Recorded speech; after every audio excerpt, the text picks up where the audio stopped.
Today we are going to learn about estrous cycle. As we know that after the puberty, every animal enters into the cycle which is known as the estrous cycle. Talking about its introduction, there are two types of the reproductive cyclicity known as the estrous cycle, which occurs in most of the animals, and there is a menstrual cycle which occurs in human females, and there are some primates like the apes and chimpanzees. This menstrual cycle occur in them as well, right? Talking about the word estrus, which is originated from the Greek word, and it means that gadfly, sting, or fancy. Its definition is estrous cycle contain a series of events like the proestrus, metaestrus, estrus, metaestrus, and diestrus, which are predictable, right? They are predictable, like in estrus, animal is showing the behavioral signs, right? So they are predictable. They are starting from the estrus when ovulation occur. Estrus is the stage in the estrus cycle when the ovulation is going to occur, and this is a cycle which start from one cycle and end at one cycle. There is no gap between them. Yeah, in case of the pregnancy and in case of the pathological condition, there may be the gap known as the anestrus. Anestrus is a period when there is no anestrus cycle, animal does not ovulate, and animal does not come into the heat as well, right? So the estrous cycle stops until parturition if pregnancy occur. In case of the abortion, estrous cycle start again after the abortion. So there are three types of the cyclicity. Every animal is not only different in their physical, in their behavior, in their metabolism means, but they are different in the reproductive means as well. Right? There are some animals like cattle, swine, rodents, which have the estrous cycle throughout the year, 12 months a year. They have the ovulation and they have the estrous cycle. They came into the heat throughout the year. Right? There are some animals the seasonally polyestrous. Here the season depend here the season have the most importance, like there are short day breeders, for example in autumn when the day length decreases. For example, the sheep and goat, they have certain season when they came into heat, and after, if the season is diminishes, then they does not come into the heat, right? And on the other hand, like there are long day breeders, for example the mare. When, for example in autumn, the mare usually come into the heat, and they have their progeny as well. On the other hand, there are some animals who are monoestrous. They come into heat once in a year, right? Once in a year. For example, the dogs, wolves, and foxes and bears. Now we are going to talk about the phases of the estrous cycle. There are two phases of the estrous cycle: follicular phase and the luteal phase, right? From the word follicular phase, we can know about the word follicular phase is similar to the follicular structures in the ovaries, right? Number one thing we have to understand here is that the estrous cycle is entirely dependent upon the hormones, right? The follicular phase, the name follicular phase refer to the follicular structures which are growing in the ovary. In the follicular structures, basically the follicles are becoming mature in the ovary. It is a period from the regression of corpora lutea to the ovulation. When the corpus luteum is regressed, it means that the progesterone level is decreased. The major source of the production of the progesterone, the major source of production of progesterone is the corpus lutea. When it is regressed, it means that the progesterone is going to be decreased in the body of an animal. When it is going to be decreased, basically the next hormone, estrogen, is going to increase, right? So the follicular phase is the period from the regression of the corpus luteum to the ovulation. It is relatively the short, and it is very short. It has a very short amount of space in estrous cycle. Almost 20% of estrous cycle it requires, and there is a dominant hormone which is known as estrogen, and there is a dominant ovarian structure is known as the follicles, right? In case of the luteal phase, it is a period from the ovulation until the corpus luteum regressed. When ovulation occur, until the corpus luteum is regressed, right? After the corpus luteum is regressed, corpus albicans is formed. It is a much longer, and about 80% of the estrous cycle. Here primary reproductive hormone is a progesterone, and here the dominant ovarian structure is the corpus luteum. From here you can understand when the animal reach its puberty, these primordial follicles convert to the primary follicles, then secondary follicles, then tertiary follicles. These are the follicles which are related to the follicular phase, right? From here ovum is released. When the ovum is released into the infundibulum of the oviduct, ovulation occurs. And this, as we know that the follicular phase is a period from the regression of the corpus luteum to the ovulation, right?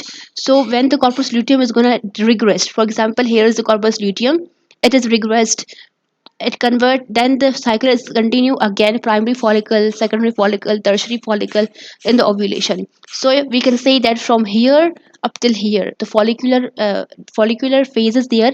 And after the ovulation there is a after the ovulation there is another phase, that is a luteal phase. There are four stages: proestrus, estrus, metaestrus, and diestrus. In proestrus, there is a formation of the ovulatory follicles, right?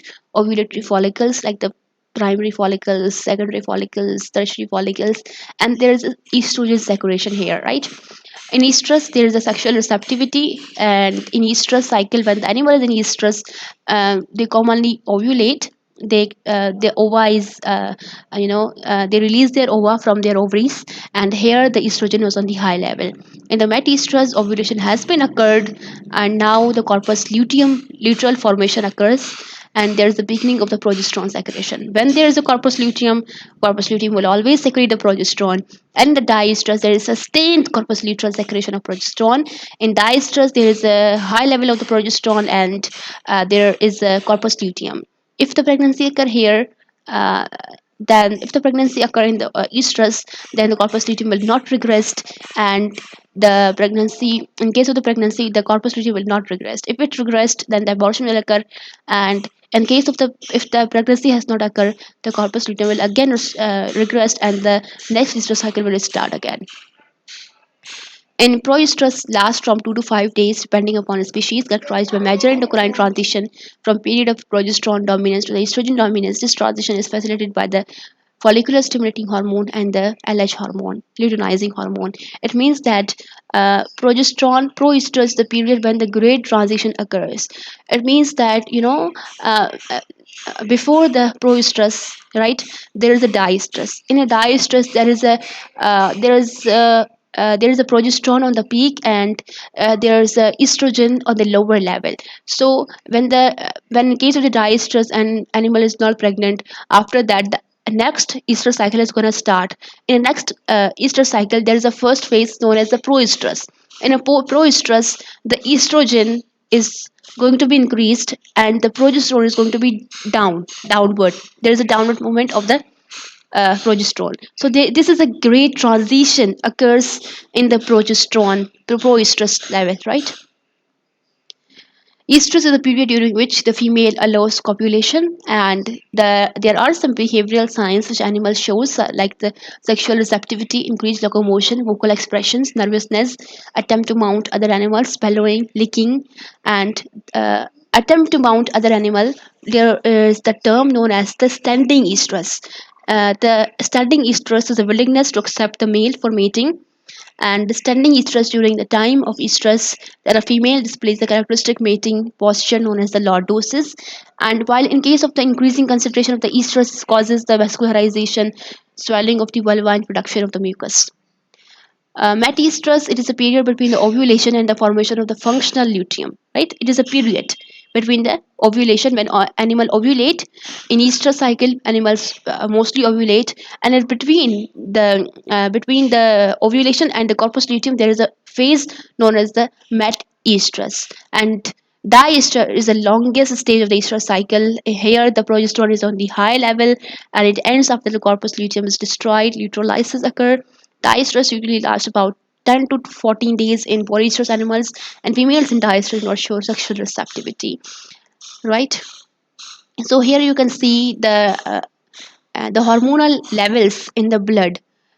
From here you can better understand the phases of the estrous cycle. There are two phases: follicular phase and the luteal phase, right? So the follicular phase contain two stages, proestrus and the estrus, and luteal phase contain the metaestrus and the diestrus. In case of the follicular phase, right, which contain the proestrus and the estrus, you can see upon here the P4 is, by the P4 abbreviate, it is the abbreviate of the progesterone, and E2 is the abbreviate of the estrogen. Right here you can see that estrogen is increasing and the progesterone is decreasing. At the junction of the estrus stage, both of them are, for example, for talking about the progesterone, it is on the lower level and the estrogen is on the peak level. Right after the estrus, when the ovulation occur, after the ovulation occur, it become decreased, estrogen become decreased in the blood and the progesterone become high. In the metaestrus, they are, progesterone is decreasing and the progesterone is increasing and the estrogen is decreasing. Right in case of the diestress, when the corpus luteum is there, it has a sustained secretion of the progesterone and there is a sustained decreased secretion. There's no any secretion or the very low level secretion of the estrogen in the diestress. Right if the pregnancy is not going to occur, then the cycle is going to again start. Right, this is the same. And now we have the average reproductive cycles. In case of the cow, there's a estrus length 21 days. In case of the ewe, for 17 days. In case of the sow, 21 days. In case of the mare, 21 days. This is the length of the estrus. Estrus is a stage in the estrus cycle. Almost 18 hours in the cow, 29 hours in the ewe, 48 to 72 hours in the sow, and 4 to 8 days in the mare. Anestrus is the period when cyclicity stops. Basically, there are multiple reasons when the cyclicity may stop. Maybe pathological or maybe any environmental. If the nutrition is not adequate for the animal, there may be an estrus. Animal will not come into the cyclicity normally. So there are a lot of reasons of any stress. This is all about estrus cycle. Hope to understand, and thank you so much.